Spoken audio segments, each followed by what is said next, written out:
Mana bu videoda so'zsiz texnikasi borki odam ko'rishi shartda. Hozir ko'rsatayotgan bu Rengin akalar, Rengin apparat to'g'ri gap ancha muncha joyda yo'q deyapti. Egasichi el ko'rishi shart, juda ham kerakli narsa. Motorni обязательно ochmasdan tashqarisida turib ko'rib berar ekanda. Mana unisini ham ko'rsatgin-da. Mana bunisi Uzi apparat ekanda, bunday aytganda. Motorni ichlarini mana ishlarini polniy kirib kamera bilan tekshirib chiqar ekan. El tushundi aka, menga qaratavering endi. El tushundi.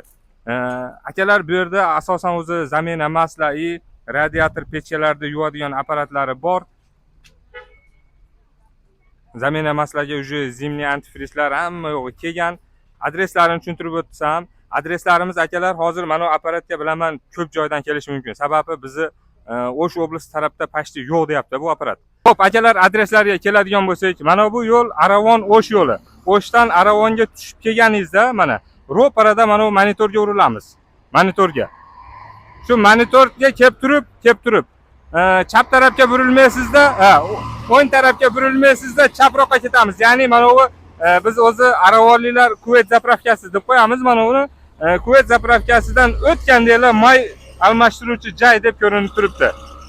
Ko'rayotgan bo'lsanglar, ja bo'lmasa Jasurbekni zamena masalasi qayerda deb so'rab kelaverasizlar. Like, podpiska, kommentariy, repostlar esingizdan chiqmasin. Rahmat.